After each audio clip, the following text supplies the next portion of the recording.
Part 3. You will hear two students, called Hazel and Tom, talking about Hazel's media studies assignment. First, you have some time to look at questions 21 to 26. Now listen carefully and answer questions 21 to 26.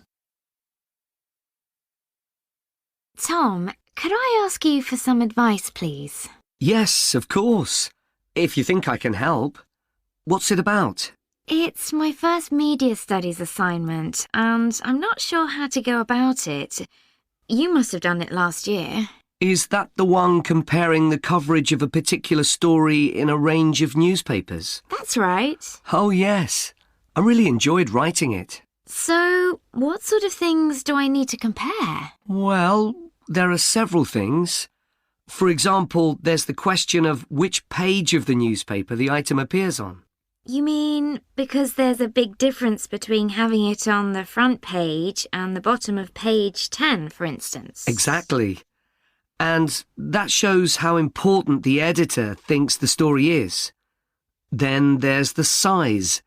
How many column inches the story is given. How many columns it spreads over. And I suppose that includes the headline. It certainly does. It's all part of attracting the reader's attention. What about graphics?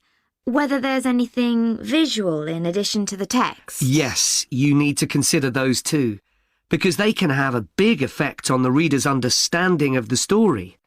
Sometimes a bigger effect than the text itself. Then you'll need to look at how the item is put together. What structure is it given?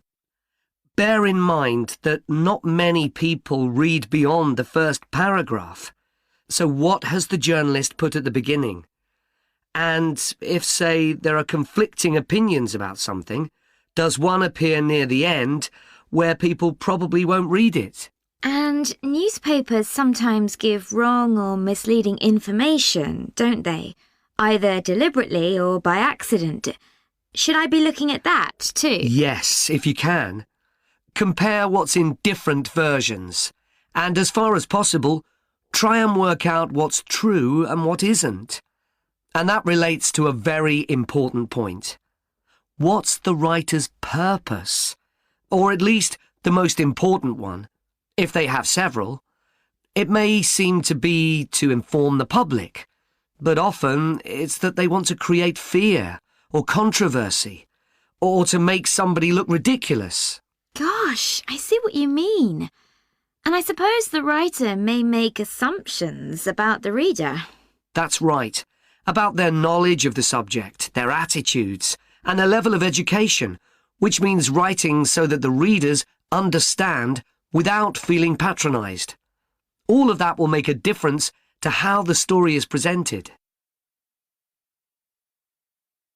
Before you hear the rest of the discussion, you have some time to look at questions 27 to 30.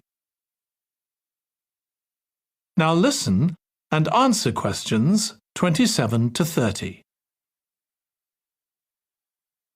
Does it matter what type of story I write about? No. National or international politics, the arts, anything, as long as it's covered in 2 or 3 newspapers. Though, of course, it'll be easier and more fun if it's something you're interested in and know something about. And on that basis, a national news item would be worth analysing. I'm quite keen on politics, so I'll try and find a suitable topic. What did you choose for your analysis, Tom? I was interested in how newspapers express their opinions explicitly.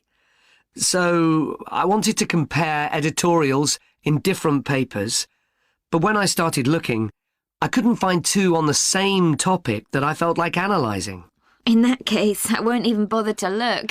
So in the end, I chose a human interest story, a terribly emotional story about a young girl who was very ill, and lots of other people, mostly strangers, raised money so she could go abroad for treatment.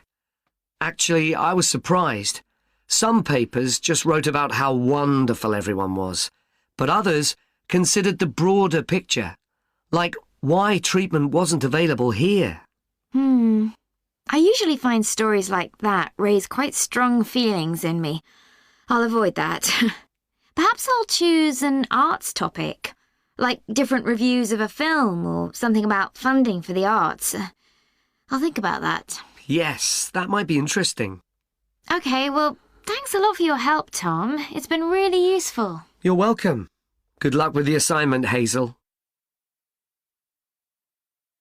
That is the end of part 3. You now have 30 seconds to check your answers to part 3.